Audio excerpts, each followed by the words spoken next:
Hello, Bard. Idol. May tanong sana ako. Good day mga idol.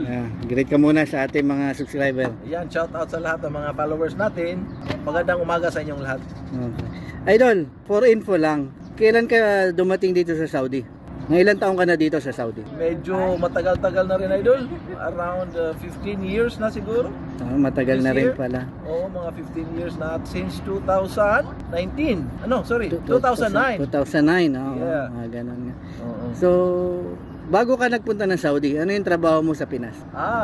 Naku, marami-rami mga idol. Kung maalala ko, kauna-unang trabaho ko was nagiging sales executive ako sa isang credit card company na kung saan pinupuntahan namin yung mga malalaking kumpanya at introduce namin yung credit card company kasi at that time, when was that? Year 2000. So medyo matagal-tagal na rin yung first job natin. So ibig sabihin yan, graduate ka ng engineering, nahirapan ka maghanap ng trabaho. Yun ang problema that time. Even ngayon, hirap maghanap, kaya maghanap ng trabaho. Kaya pinasok mo kahit anong trabaho. Oo, pinasok ko kahit anong trabaho. Kaya yun, hindi na tumagal yun eh. Mga around 6 months lang yun. Hindi maganda din yung kita. Kaya naghanap ulit ako ng ibang trabaho after noon. So, ano naman ang nag-udyok sa'yo na bakit mo naisipan na mag-apply dito sa Saudi? Actually, after nung first experience ko mga idol, dumaan pa ako ng iba't ibang trabaho. Sa nabanggit ko, nasundan yun ng local construction company kung saan doon ko naman nagamit yung profession ko, yung career ko, at doon nakapag-experience tayo with regards to construction industry. Napagsimula tayo ng local construction company, tapos mga around 1 year lang ata din, and then lumipat ako ng isang construction company naman at mga around 2 years lang din. And then alam mo na, nakakuha ka na ng experience. Oo, may experience na rin tayo dong konti kahit papaano, pero sa napansin ko, maliit lang talaga yung yung kita. Hindi sumasapat. Nalipat naman ako ng isang publishing company, which is mas malaki ang sweldo kahit hindi mo profession. Oo. So, yun naman talaga ang yung goal na makakita tayo ng medyo malaki-laki para naman makatulong tayo sa ating family, no? Kasi binata pa ako at that time, so at least ma-share din natin at maibalik na rin yung mga sacrifices ng ating mga parents. So after noon, nakapagtrabaho ako ng 2 years sa isang publishing company, and then from there, doon nalipat na ako ng Manila. Napunta ako ng Manila at naghanap-hanap na rin ako ulit kasi alam mo naman, nature natin yan yung parang maghanap ka pa rin na mas nakakabuti pa or yung mas makakasapat sa pangangailangan mo. Oo, makapagbigay ng magandang pang-tustus, pang araw-araw. So, pumunta ako ng Manila at naghanap naman ako ng trabaho na makapagbigay ulit ng maganda-gandang sahod. At dito sa Manila, at that time, around 2005, 2006, yun, malakas yung call center. So apply ako ng nakuha ako sa isang malaking call center din. At doon ako nakapagtrabaho for I think more than a year. So ibig sabihin talagang naiba yung linya mo? Oo. Hindi ko naintindi kung ano yung pinagtapusan mo. Pinagtapusan. Ang sa akin lang is magkakaroon ng magandang sahod. Oo. Kasi binata pa rin ako at that time. At part na din doon is yung pinaghandaan natin yung future. Regardless kung ito ba ay related sa profession. So after noon, doon ko na napagtanto na kailangan ko talaga mag-abroad. Kasi pahirapan nga yung trabaho sa Pilipinas at kung meron ka mang trabaho, malit lang din yung sahuran. Talagang lakas lang ng loob ang puhunan mo nung nag-abroad ka. So yung ginawa ko dati, may time kasi sa call center na nagda-night shift ako. So minamaximize ko talaga yung time ko. So trabaho sa gabi at sa umaga nag-a-apply ako. Biro mo mga idol, nakapag-apply ako ng siguro more or less mga 20 dami pala companies. Nag-a-apply ako sa mga agencies actually. Kasi pinupuntahan mo yung mismong office nila. Mga agencies.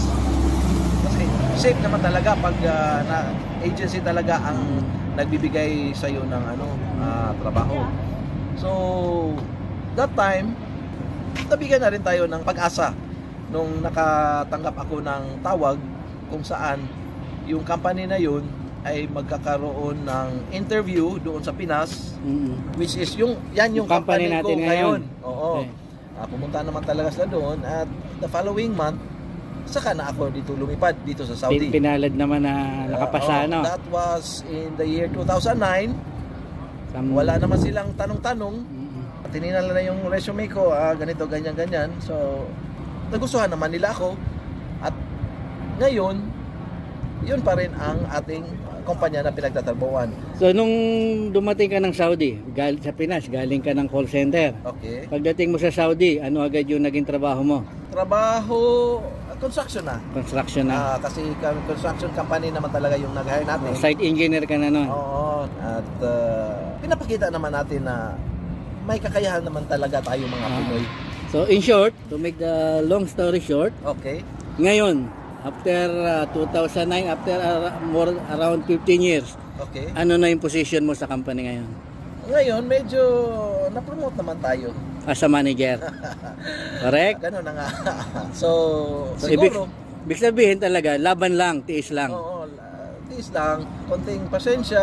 So ano naman yung mga struggle na naranasan mo nung nandito ka na sa Saudi? So, tagal na rin eh. Na-miss mo ba yung pamilya mo nung mga unang taon mo? Yun talaga ang pinaka na. Nahirapan ka ba mag-adjust? Mga experience ng mga OFW kasi nga, di ba, nandito tayo sa ibang country, magtrabaho, mag-ipon para makapagbakasyon doon sa Pinas. Parang baliktad ata. Bakasyon para mamahinga. Oo, mamahinga. Anyhow, umabot naman tayo ng around 15 years na sa ngayon. So, tumagal ka ng ganun. So, ano may papaya mo doon sa mga bagong graduate na kumbaga gusto nila mabilisan na makuha yung profession, estado na gusto nila? Walang talagang trabaho or bagay na nakukuha sa paspasan. Kailangan talagang magsimula tayo sa baba. Kasi yun naman talaga yung foundation, pinaka-foundation natin. At doon tayo natututo para sa mga pang-araw-araw na ginagawa o trabaho.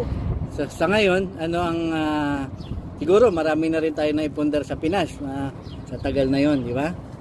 So, huwag na natin banggitin kung ano yun, pero meron, di ba? Meron naman kahit paano. Nakapag-survive naman, nakakain naman ng 3 beses sa isang araw.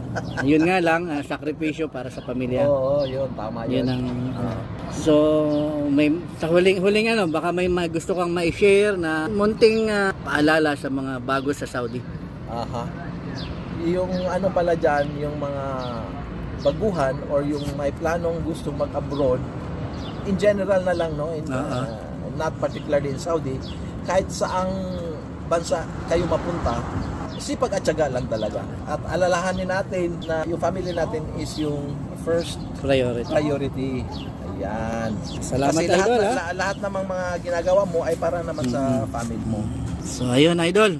Salamat sa pagpapa-unlock. Salamat, thank you. So susunod, ikaw naman interviewin ko, ha?